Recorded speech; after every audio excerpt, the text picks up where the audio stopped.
존경하는 국민 여러분, 박병서 의장님, 그리고 선배 동료 의원 여러분, 정세균 국무총리를 비롯한 국무위원 여러분, 서울 중구 성동구을 더불어민주당 박성준 의원입니다.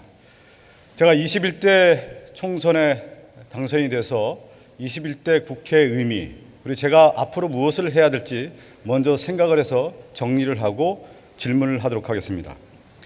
현재 전 세계는 코로나19로 촉발된 세계사적 대전환에 직면해 있습니다. 기존의 체제와 질서가 흔들리고 있다는 것을 말하고 있습니다. 우리는 세계 패권국 미국의 쇠퇴마저 목격하고 있습니다. 미국의 세계 주도를 가능케 했던 양날개는 정치 모델로서 민주주의, 경제 모델로서 자본주의였습니다. 그러나 미국의 민주주의에서는 자유, 민주주의, 인권의 가치가 이전보다 퇴색하고 있고 자본주의에서는 양극화가 심화되고 있습니다. 이런 가운데 코로나19 이후 미국의 영향력은 이전과 같지 않습니다. 이러한 세계사적 대전환 흐름에서 한국의 현재는 어떠한지 반드시 진단할 필요가 있습니다. 48년 정부 수립, 60년대, 70년대 산업화, 80년대 민주화, 그 이후 세계화라는 숨가쁜 길을 걸어왔습니다. 지금의 코로나19는 한국에 큰 위기를 몰고 오고 있습니다. 정치는 과거의 문제를 현재에서 해결하고 현재에서 미래를 준비하는 것입니다. 즉 이런 시점에서 이 시대에 맞는 새로운 정치 체제와 경제 체제를 마련해야 합니다. 대전환을 준비해야 하는 것입니다. 첫 번째 대전환으로 정치 체제의 재전환을 제안합니다. 민주화의 결실인 87년 헌법은 이제 코로나19 이후를 준비하는 새로운 헌법으로 탈바꿈해야 합니다. 두 번째 대전환은 한국 경제 체제의 대전환입니다. 그것은 바로 한국판 뉴딜입니다. 과거 뉴딜 정책이 남긴 역사적 선례를 돌아봅시다. 미국은 1930년대 대공황의 여파로 금융시장과 실물 경제가 동시에 무너지고 길거리에는 실업자가 넘쳐났으며 민주주의까지 위협받는 전대미문의 상황이었습니다. 미국은 뉴딜을 통해 경제와 민주주의를 지켰습니다. 우리는 한국판 뉴딜은 한국의 새로운 경제 모델이자 전 세계로 선도할 수 있는 이정표가 되어야 합니다. 코로나19라는 파고를 넘는 시대에 새로운 국가 경제 모델인 한국판 뉴딜이 뿌리 내려야 한다고 생각하고 있습니다. 이와 관련해서 정세균 국무총리님께 질의를 하겠습니다. 총리님 나와 주십시오.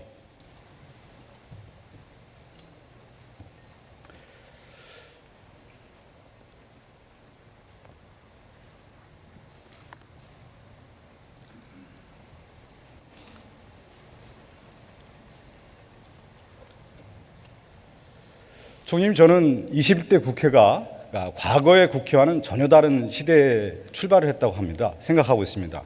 우리가 전 세계를 봤을 때 코로나 이전과 코로나19를 봤듯이 저는 코로나19를 위해서 한국이 준비를 해야 되고 그 역할을 저는 국회가 해야 된다고 생각됩니다. 그렇다면 국회는 무엇을 해야 될까라는 생각을 해볼 때 지금의 87년 헌법 체제가 이미 저는 한계에 다다랐다고 생각됩니다. 개헌을 통해서 이제 새로운 시대를 준비해야 된다 생각하는데요. 총리님께서는 어떻게 생각하시나요? 예, 저는 우리 대한민국의 개헌이 필요하다고 하는데 공감을 하고요. 21대 국회에서 개헌이 이루어졌으면 하는 그런 바람을 가지고 있습니다. 그동안의 개헌 과정에 대한 논의는 저는 충분히 수기가 되고 많은 분들이 논의가 끝났다고 생각됩니다. 근데 가장 어려웠던 점은 권력구조 논쟁이라고 하는 부분에서 부닥치다 보니까 사실 발전이 없었고, 아마 오늘 여기 계신 21대 국회 300명의 국회의원 여러분도 개헌의 필요성은 저는 인식하고 있다고 생각됩니다. 그런 시점에서 21대 국회에서는 반드시 개헌을 해야 된다는 생각이 되는데요. 그동안에 총리님께서 정치 경험을 통해서 볼 때 가장 어려운 점은 뭐고, 또 21대 국회가 이 개헌을 하기 위해서 무엇을 먼저 해야 되는지 혹시 조언을 해주신다면 어떻겠습니까? 예, 다른 법은 다수결의 원리가 작동합니다만은 개헌은 여야 합의가 이루어지지 않으면 안 되는 부분이라고 생각합니다. 그런 차원에서 여러 번 국회에서 여야 합의를 이루기 위해서 노력을 했습니다만은 결국은 합의에 이루지 못했거든요. 그래서 개헌에 성공하려면 여야가 정파를 초월해서 그야말로 국가적인 차원에서 합의를 이루어야 가능하다고 생각하고요. 이제 지금 그 분권이 저는 꼭 필요한 상황이라고 봅니다. 그래서 중앙과 지방의 수직적인 분권, 또 입법, 행정, 사법 간의 수평적인 분권을 중심으로 해서 새롭게 우리가 33년 전에 만들어진 현행 헌법과는 달리 새로운 가치들을 헌법에다 담을 필요가 있다고 저는 생각하고 있습니다. 네. 그동안에 사실 한국의 민주주의라는 것이 발전하면서 1987년, 87년 체제, 민주화의 결실이라고 할 수가 있는데요. 많은 역할을 해왔다고 저도 생각을 하고 있는데 앞으로 이 코로나19 이후에 한국 사회가 준비하기 위해서는 제도를 통해서 안착이 돼야 된다고 생각됩니다. 정치 발전은 제도화의 과정이라는 말도 있듯이 이제는 새로 출발하는 시점에서 개헌을 반드시 해야 된다는 생각 들고 여기 계신 모든 분들도 함께 노력해 줬으면 한다는 바람을 좀 말씀드리겠습니다. 더 나아가서 한국 경제 대전환을 저는 맡고 있다고 생각됩니다. 그래서 문재인 대통령도 그렇고 민주당 정부에서 새로운 모델로서 한국판 뉴딜을 제시했다고 생각됩니다. 한국판 뉴딜이 이렇게 좋은 출발이 됐지만 아직 대국민 인식이라든가 우리가 어떻게 가야 해야 되는지는 서로 공론화가 이루어지지 않았다는 생각이 좀 듭니다. 그런 측면에서 총리님께서는 앞으로 어떻게 한국판 뉴딜을 홍보하고 앞으로의 전략이라고 할까요? 그 부분을 좀 말씀해 주시면 어떻겠습니까? 예, 코로나19의 대한민국, 코로나 이후의 대한민국, 또 코로나19 이전의 세계와 이후의 세계는 완전히 다를 것이다. 이렇게들 판단하고 있어서 당장에 우리가 직면하고 있는 민생의 어려움을 극복하는 일, 다시 말해서 경제를 활성화시키는 일이 당장 급한 불이지요. 그 일과 함께 코로나19 이후에 우리가 만들어가야 될 대한민국의 청사진, 비전을 제시하는 것은 매우 중요한 일이다 이렇게 생각을 하고 그런 차원에서 대통령께서는 한국판 뉴딜을 주장을 하셨습니다. 그 내용을 간단하게만 말씀드리면 첫째는 이제 지금까지의 우리 대한민국의 경제를 한마디로 표현하면 추격형 경제였는데 이제는 선도형 경제로 가야 되겠다. 그리고 지금까지는 탄소 의존형 경제였는데 이제는 저탄소로 가야 되겠다. 그 다음에 불평등이 심화되고 있는데 이 불평등을 완화하는 포용사회로 가야 되겠다.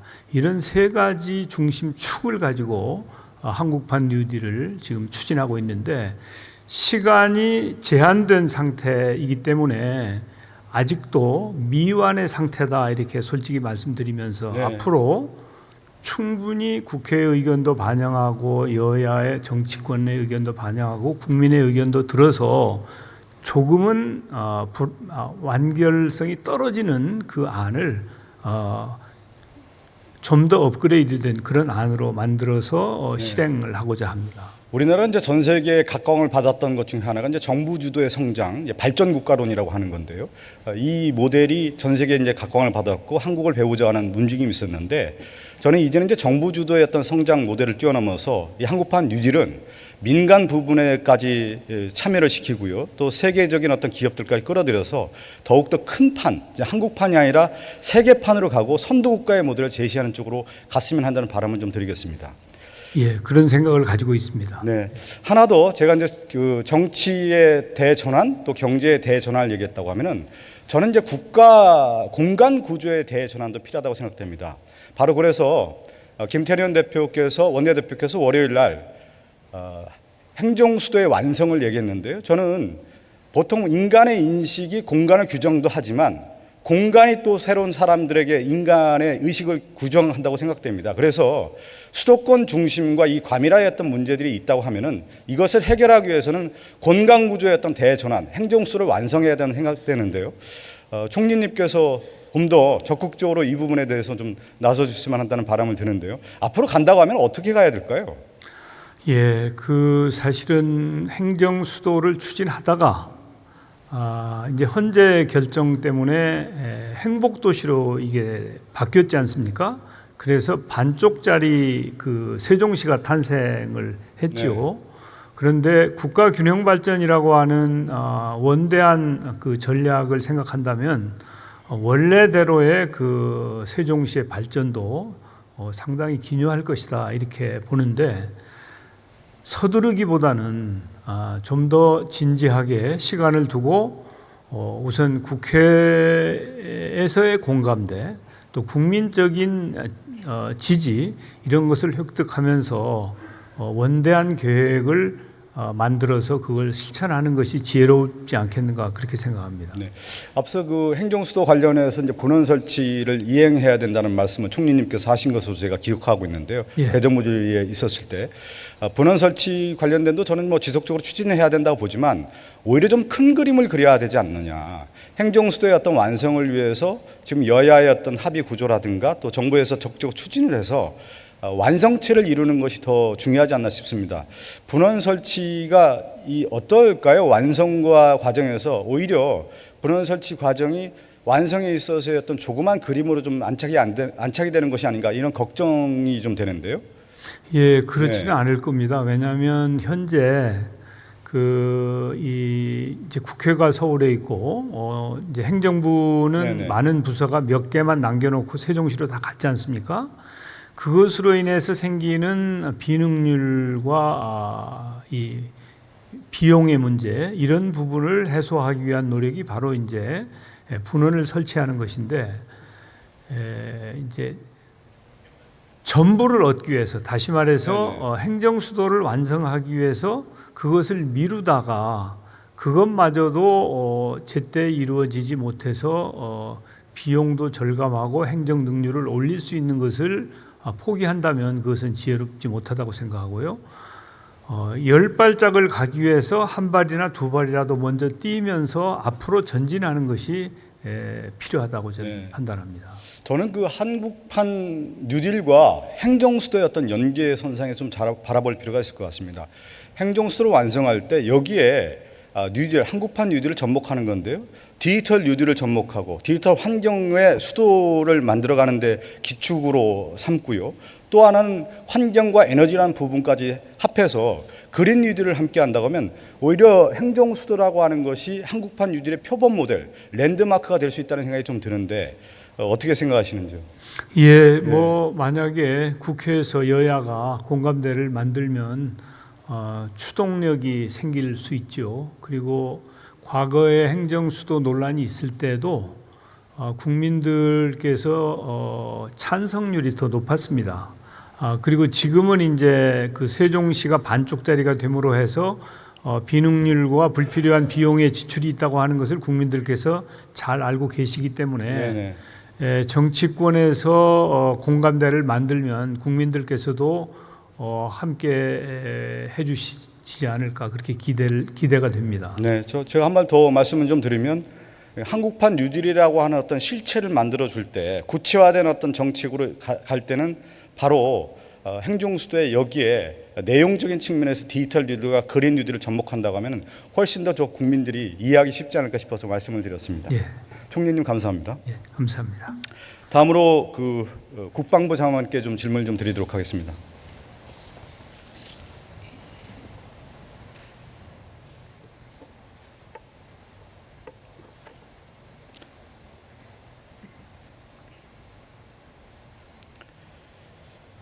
네, 장관님, 저는 53년 체제를 좀 말씀드리고 있습니다. 1953년 7월 27일에 정전 협정이 체결이 됐고요.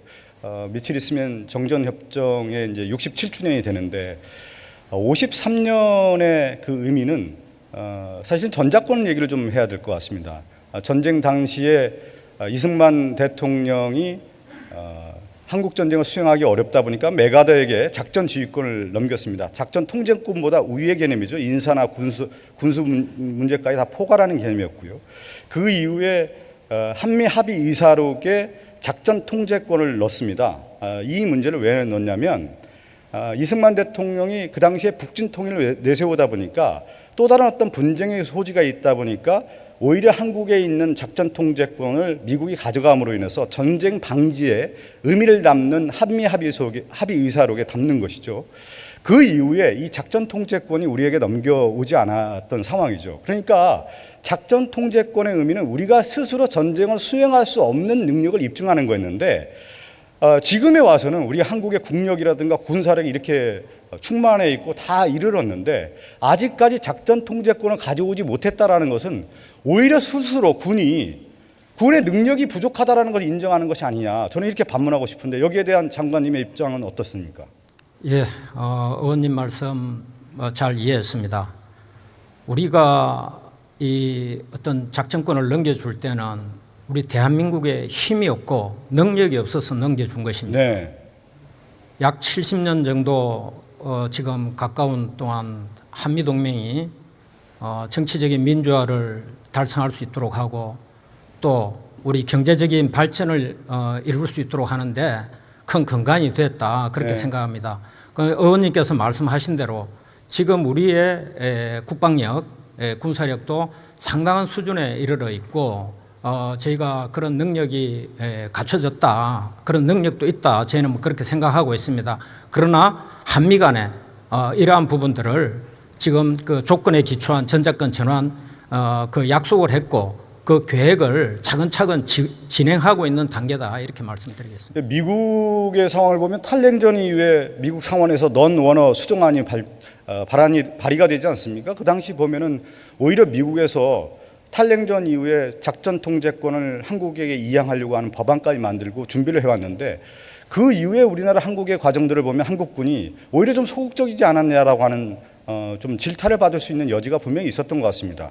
문재인 대통령께서도 작전 통제권을 이행에 대해서 충실히 할 것을 주문한 것으로 알고 있고요. 2022년은 작전 통제권이 우리에게 넘어올 수 있는 겁니까? 지금 그 전작권 전환 문제는 네.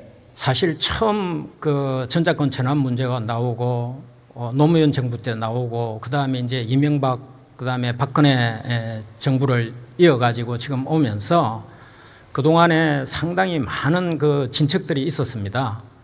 그리고 또 우리 국민들께서 일부 불안하게 생각하시는 분들도 계시고 그래서 그런 부분들을 다 우려하시지 않도록 하면서 체계적으로 이 부분이 진행될 수 있도록 그렇게 하면서 지금 현재 조건 평가나 이런 것들 저희가 조건을 충족하기 위해서 현재 노력을 하고 있고 조건 충족은 한미 간에 객관적으로 사실에 입각해서 평가를 하기 위해서 노력을 하고 있습니다. 그래서 이 조건이 충족되면은 저희가 전작권을 전환받을 수 있도록 하는 그런 노력을 지금 현재 하고 있고 시기를 제가 못 박을 수는 없다고 말씀드리겠습니다. 네. 늘 뭐 군에서 자주국방을 얘기하는데 자주국방의 가장 근본은 뭡니까? 실제 군이 자신들의 지휘 통제 아래서 작전을 수행하는 것이 자주국방인데 그동안에 자주국방을 얘기했지만 실질적인 작전 지휘권, 작전 통제권을 행사하지 못했다는 것은 군이 스스로 이번 문제에 대해서는 스스로 인식하고 앞으로 적극적인 어떤 작전 통제권 인수에 만반의 준비를 기해 주시길 바라겠습니다.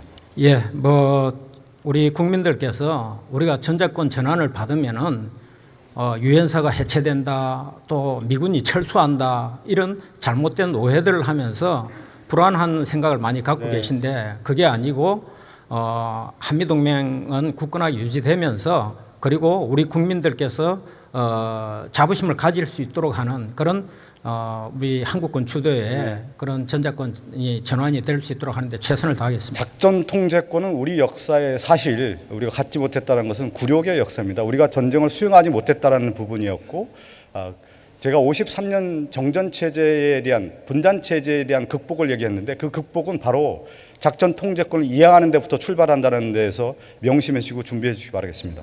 예, 잘 추진하겠습니다. 네, 감사합니다.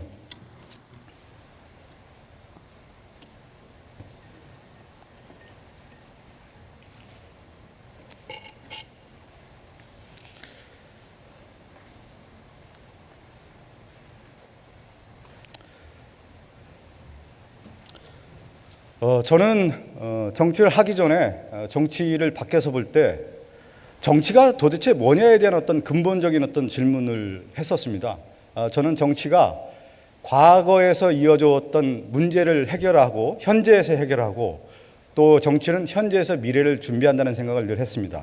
21대 국회는 과연 무엇을 해야 될 건가에 대한 진지한 고민에서 저는 초선의원으로서 출발을 해야 된다고 생각을 했습니다. 바로 세계사적 대전환이 이제 시작이 됐고 거기에 따라서 국가적 과제가 분명히 있다고 생각됩니다. 제가 말씀드린 것처럼 첫 번째 국가적 과제는 저는 개헌을 통해서 우리 한국이 가야 할 방향을 저는 준비를 해야 된다고 생각됩니다. 두 번째는 과거에 우리가 산업화를 통해서 경제개발 5개년 계획을 하나하나 수립했듯이 이제 코로나19 이후에는 한국 경제 모델을 새롭게 제시를 해야 됩니다. 4차 산업혁명, 디지털 문화 환경, 그린 이런 것들이 화두가 되면서 그것을 집약할 수 있는 경제 모델을 만들어야 된다고 저는 다시 한번 강조를 드리고 싶고요. 또 그동안에 우리가 코로나19는 집중에 의해서 만들어진 과오들입니다. 우리가 인간을 볼 때 과잉과 결핍이라고 할 수 있는데 수도권도 이미 과잉이 됐습니다. 이 과잉의 문제, 균형을 찾아가는 것이 저는 정치의 가장 근본적 가치라고 생각됩니다. 그 균형을 찾아가는 것은 바로 행정수도의 완성을 통해서 우리가 해결할 수 있고 앞서 말씀드린 것처럼 한국판 유지의 핵심 구체화시킬 수 있는 것이 바로 행정수도의 완성이라고 생각됩니다.